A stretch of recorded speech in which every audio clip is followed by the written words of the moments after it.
हाल में बंद हो चुके स्कूलों के बाद प्राइवेट स्कूलों की मनमानी फीस वसूली से परेशान अभिभावकों ने अब सरकारी स्कूलों का रुख कर लिया है, जिसके कारण सरकारी स्कूल में अचानक छात्र छात्राओं की संख्या बढ़ने लगी है।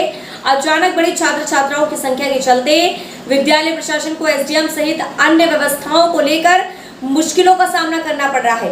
दरअसल कोरोना काल में सभी शिक्षण संस्थान को शासन के आदेश पर बंद कर दिया गया था, लेकिन निजी विद्यालयों ने ऑनलाइन पद्धति के जरिए पठन पाठन जारी रखा। आपको बता दें, जिसके एवज में अभिभावकों को जेब भी ढीली करनी पड़ी। इसलिए तीसरी लहर के संभावित खतरे और दोबारा विद्यालय बंद होने की आशंका के चलते अभिभावक सरकारी विद्यालयों का रुख कर रहे हैं। इस वक्त की बड़ी खबर आपको बता दें, जिसके चलते विद्यालय प्रशासन को कई दिक्कतों का सामना करना पड़ रहा है, चाहे बच्चों का मध्याह्न भोजन करवाने के लिए हो या छात्र छात्राओं के बैठने का इंतजाम हो, और अध्यापन से जुड़े टीचरों की व्यवस्था भी कम देखी जा रही है। अब सरकारी स्कूलों के सामने चुनौती बनकर सामने खड़ी हो रही है। वहीं विद्यालय के अध्यापक का कहना है कि योगी सरकार शिक्षा क्षेत्र में अच्छा विकास किया है, जिसका प्रतिफल अब सामने दिखने लगा है। सरकार से और शिक्षा विभाग से जुड़े जिले के अधिकारियों से ये भी मांग भी की गई है कि हमारे विद्यालय के साथ ही साथ प्रदेश के उन सभी प्राथमिक और कंपोजिट विद्यालयों में मध्याह्न भोजन बच्चों को खिलाने के लिए एक अलग से टीन शेड अथवा दूसरे कैंपस की व्यवस्था अनिवार्य होनी चाहिए। बच्चों को बैठने के लिए आ रही हैं, क्योंकि हमारे यहाँ दिन प्रतिदिन बच्चे जो है बढ़ते ही जा रहे हैं, चाहे प्राइवेट स्कूल के हों या टीसी वाले आ रहे हैं। तो हमारे यहाँ छात्र संख्या इस समय मतलब 454 हो चुकी है, और कमरे हमारे यहाँ जो हैं वो केवल 14 कमरे हैं। 1 to 8 बैठने की व्यवस्था ये हमारी है। हमने व्यवस्था पूर्ण रूप से सुचारू रूप चलाने के लिए किया है कि लैब भी अपना खाली करवाए हैं बच्चों को बैठने के लिए, बिना मंच भी उसी में जोड़ दिए हैं। बच्चों को बैठने के लिए मैट की व्यवस्था किए हैं, और वो हमारे यहाँ डेस्क बेंच है ही। तो इस तरीके से हमने व्यवस्था करने का प्रयास किया है, लेकिन पूर्ण रूप से व्यवस्था बैठने के लिए नहीं रखी गई, क्योंकि लगातार गार्जियन दबाव बना रहे हैं कि हम जो है अब एडमिशन इसी स्कूल में लेंगे, हम कहाँ जाएँ।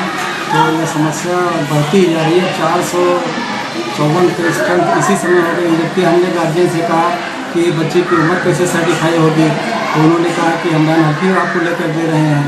तो वो गार्जियन इतने मतलब उत्सुक मतलब कहिए या उनको जो भी परेशानी हो रही है कि वो वैन हल्की बनवा के अपने बच्चे की उम्र सर्टिफाई कराने के बाद ही नाम लिखा जा रहा है। आवेदन भी हम ले रहे हैं, फोटो भी बच्चे का छपा रहे हैं। तो इस तरीके से हम अपने यहाँ बच्चे की व्यवस्था सुचारू रूप से शिक्षण के योगदान प्रयास कर रहे हैं। तो क्या है क्या पूरा नहीं, कुछ तो संख्या हमारे यहाँ की हमने जब से इस विद्यालय में आए हैं तब से हमने अपने लिए सोचा कि ये जो है कि इस विद्यालय को कुछ अच्छे ढंग से सजाया गया, बच्चों को पढ़ने योग्य बनाया गया। और हमारे यहाँ हर क्लास में अध्यापक लोग बैठकर पढ़ाते हैं, और इसीलिए आकर्षित होकर के गार्जियन लोग इसमें नाम लिखाना चाहते हैं। बैठने की व्यवस्था भी हमने पूर्ण रूप से बहुत अच्छे करने का प्रयास किया है। प्राइवेट स्कूल अब बंद ही हैं, तो उनके वो ज़्यादा फीस भी मांग रहे हैं, इसलिए जो है बच्चे और गार्जियन दोनों का मोह भंग हो चुका है वहाँ से। देखिए आगे क्या नाम है आपका? कृष्ण कुमार सिंह। जब से कोरोना पीरियड स्टार्ट हुआ है तब से प्राइवेट स्कूल तो लगभग बंद हो रहे हैं। वहाँ पर छात्र संख्या घट रही है, और सारे बच्चे, चूँकि वहाँ पर बच्चे जो हैं स्कूल बंद होने के कारण हमारे विद्यालयों में एडमिशन के लिए जो है अग्रसर हो रहे हैं। इस स्थिति में हमारे यहाँ इतनी ज़्यादा संख्या हो रही है कि हम लोग बच्चों को बैठने के लिए सही से कमरे प्रोवाइड नहीं करा पा रहे हैं।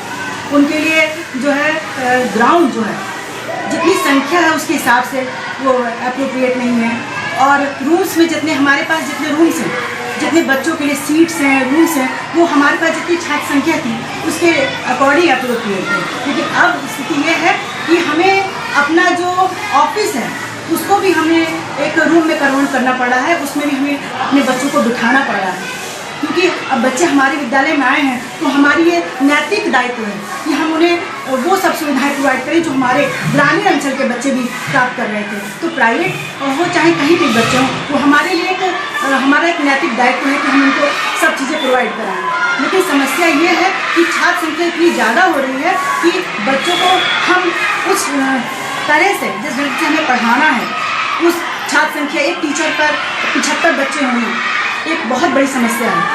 क्योंकि हमारे यहाँ एक गाइडलाइन के तहत 35 स्टूडेंट्स का है, लेकिन यहाँ पर 70-75 बच्चे आ रहे हैं और आ भी रहे हैं। जब से स्कूल खुला है, क्योंकि एक समय से स्कूल बंद था, तो बच्चों में भी एक बहुत क्यूरियोसिटी थी कि हम विद्यालय जाएं, बहुत कुछ सीखें।